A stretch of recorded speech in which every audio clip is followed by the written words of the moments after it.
Alrighty, I want to kick off this channel with a tank tour. Do a little dancey dance, do a little dancey dance. I got one saltwater, a bunch of freshwater, and we're going to be setting up more very soon for some shrimp. So I'll take you on a little tour, show you everything, and let you see what I got.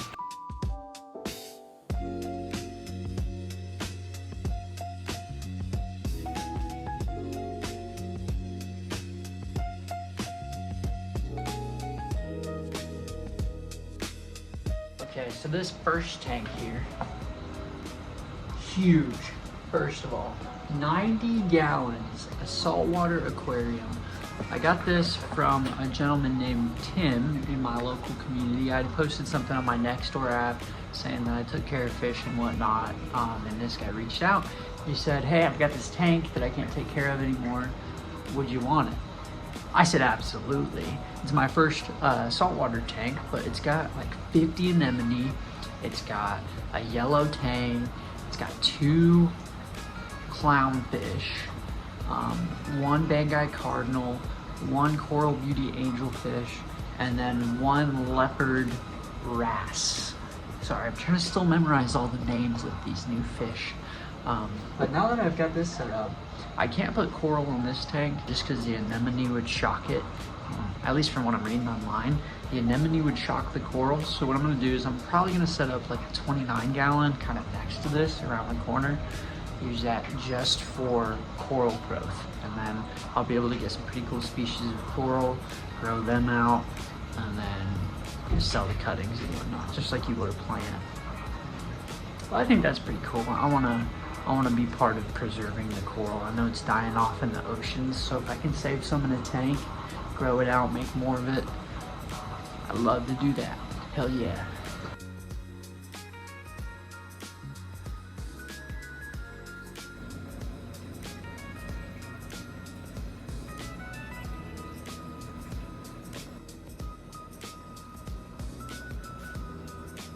Right, so over here, this is the first of the freshwater tanks that I'll be showing you. It's actually my most recent freshwater tank, and at the time I took it on, it was my largest tank. So this one is for my angelfish. You can see I've got these 4 cow print looking angelfish in here. They're a little bit young. I'm going to grow them out to where they're big enough to breed.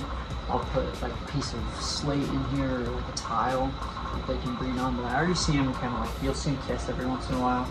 They'll lock the lips. So I do think there are some pairs for me. And then I also have a bristlenose pleco somewhere in here. He's hiding. And then some snails as well. It's decently planted. I put a bunch of seeds on the bottom. You see that? I'm gonna pull up a picture of it. But there's some seeds on the bottom that I planted. They're growing up. They're doing their thing. But it just still kind of feels a little bit empty. I want to put something up in this top corner. Maybe I'll make like a stone pile or something. But I do kind of want to add a little bit more to the upper end of this. I'm also thinking about adding some cherry barbs, which should be fine with the angelfish. And then they'll swim, they'll add some color, some reds into there, making the tank look a little bit better. Yeah, that's my angelfish tank.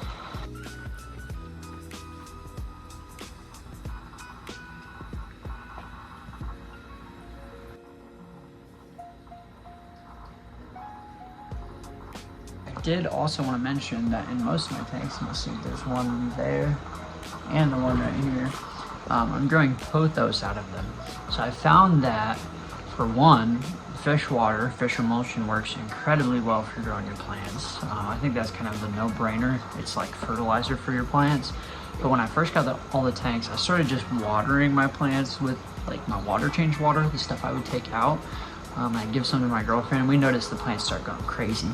So I started looking at what plants of mine do I have that can have wet feet or otherwise have their roots dunked in the water. Pothos is one of them, and I put my pothos in. I had like 1 or 2 original plants, and I split it into a bunch of different pothos. We took a bunch of cuttings, and I have one in every freshwater tank that I'm running except for the new one that I just set up, which honestly I'll just cut this off. I'll stick that in there and it'll grow. But they're great. They help prevent nitrate spikes. They just kind of overall help with the nitrogen cycle. I think they're a great plant, and they're pretty nice because you put the roots in the water, but then you get the plant out of the water. So it's something like, it's like a house plant that you can grow in a tank, but still out of a tank. It's pretty nice, I like it. But they're growing like crazy, so. Okay, so this tank here, this is the first one that I set up since coming back to the hobby. I've raised fish before, but it's been many years since I got back into it.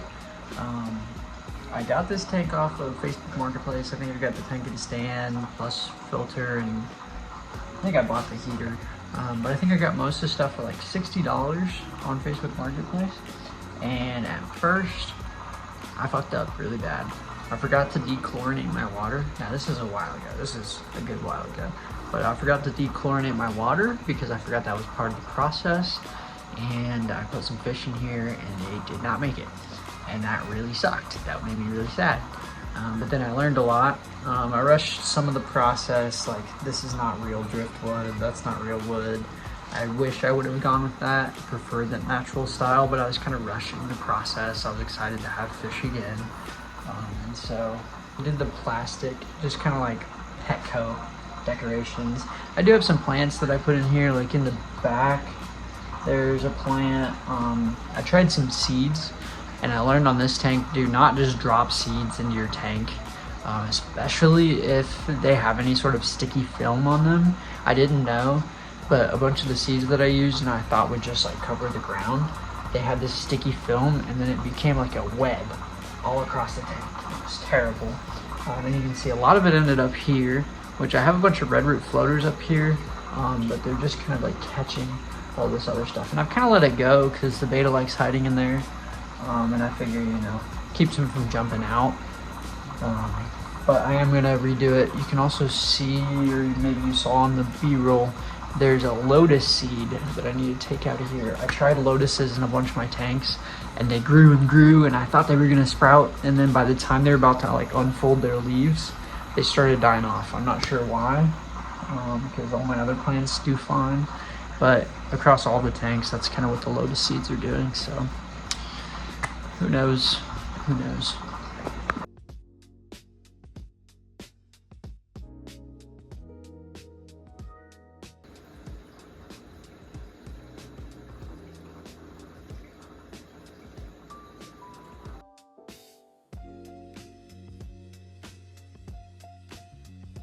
Okay, now this tank is what I think is my most beautiful tank. You can see it's covered in green algae. But I actually like that a lot. I like the look of the green algae. It helps with the nitrogen cycle. It's not really doing any harm. And I do have 3 baby albino bristlenose pleco in here. So they're gonna eat up a bunch of that algae, especially as they get larger. They should eat more and more of it, but you can see on both sides, it's growing pretty crazy. But I do have a bunch of red root floaters in here. And with this tank, I learned that if the light is much closer, the roots will turn really red. So you saw my other tank, I had red root floaters, but the roots weren't red. And here, they're this very vibrant, like red color. And that's, I think, because you get more light. I don't really know, but they're growing like crazy, and I'm not complaining. But I've got some zebra danios in here. Like I said, the 3 albino bristlenose plecos. I do have a female koi betta. She's really pretty, she's really smart too, which is cool. And then there are a bunch of shrimp in here. You just hardly ever see them because they hide in that driftwood. But this tank, I planted a couple plants up in the front that for whatever reason didn't make it. They were like white type plants. Don't know why they didn't survive. I've got that big, I think that's a Java fern in the back. A couple pieces of driftwood, and then all this stuff that you see at the bottom, that's all from seed. And what I did better with this tank than the last tank is when I was setting this up, I actually buried all the seeds in the substrate before I even added water. So then after a few weeks or so, you can't tell, but the substrate's black. After a few weeks or so, you just start seeing green sprouting up everywhere, and it starts to cover the whole carpet. And I've started using that practice in most of my tanks. I don't want to have like a ton of raw substrate at the bottom. I want to have some of those plants. For one, they look better, but then they also help with the nitrogen cycle. And the more plants you have in your aquarium, the less likely you are to have some sort of nitrate spike that can kill all your fish. So this tank, I would say I could probably even take the filter out. It'd be perfectly fine, just because of how many plants it has. But I also just like plants.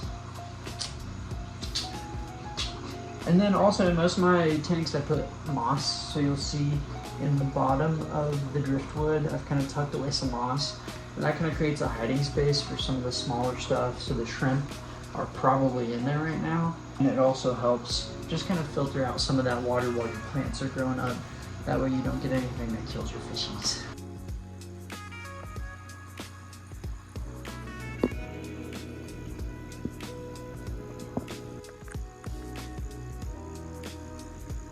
Okay, and these two tanks here, you see I got a pump hanging out of this one. I'm actually draining the water from this one. I'm gonna start that one over. I let my girlfriend design these two. She did a great job. This one here though, I was trying out a soil substrate with gravel on top of it, like river rock, and somehow, somewhere, it might have been that, it might have been the plants, I had a bunch of snails sneak in, and they just multiplied. So before I even put fish in here, I was kind of just letting it cycle, wasn't paying too much attention to it. And I come over here one day and there's like probably 100 snails just all over the walls of it. I haven't done anything to get rid of them. Kind of don't mind. I've been throwing them in my tanks as they need like algae cleanup. Like this tank over here, the first betta tank I built, that had a brown algae buildup, which I don't mind the green algae that's in this tank. But the brown algae I think looks terrible, ugly and disgusting. But I've just been taking the snails out of here and throwing them in. They're just like pest snails. I don't know exactly what species. They're getting kind of big. Some of them get big. But I definitely noticed when I had the guppies in here, they were eating them. Now, unfortunately, I bought some guppies and I was warned that the breeder they were sourcing their guppies from might not have been super trustworthy or whatever, how they put it. They said that it wasn't super likely they'd survive. And I was excited about breeding some guppies, but as time has gone on, I've kind of realized that I'd rather use this tank for something else. There's one guppy left in there, and I'll find a home for them, but judging by the rest of the guppies that I got from there, I think they were inbred and they just didn't really make it. My water quality is great. I've kept the tank in good condition. Everything should have been good for them, but you know, that's just one of the things that happens sometimes. They just don't make it. And then this tank here is 10 gallon. Nothing special right now, but behind where I'm sitting, I'm planning on building in the next video probably a 3 stack of 10 gallon tanks, which is what this is. And I'll have them all in the same water, hopefully. I don't know, we'll see how I end up building it.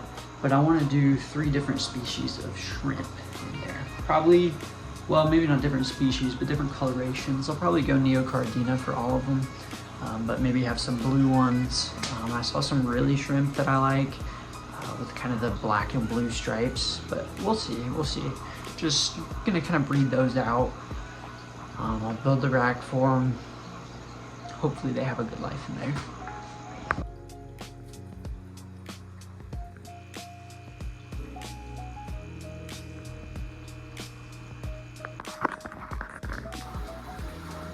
So this here is something that I built. I built it, stained it, pretty simple construction for a really useful purpose. Let me grab a bucket.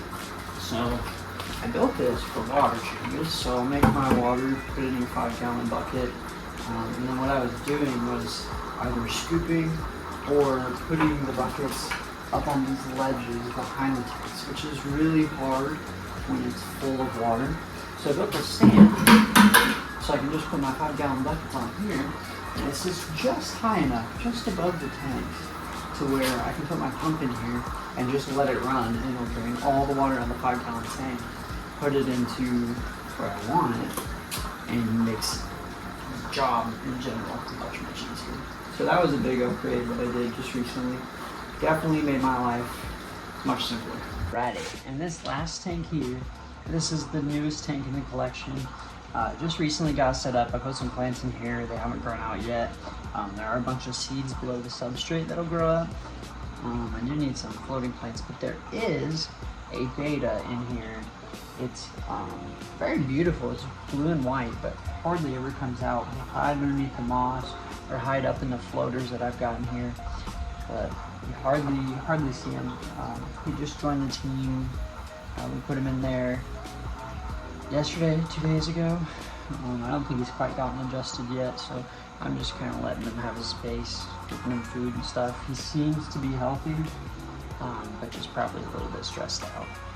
But that is the newest tank, and we'll add probably some neon tetras to this one because the betta is blue and white, and that'll just look really nice. But that's all of my tanks for now. The next two will be, well, I'm gonna get 3 for the shrimp back there, and then over by the saltwater aquarium, I'm gonna set up a 29 for some coral. And those are the next projects. Yee.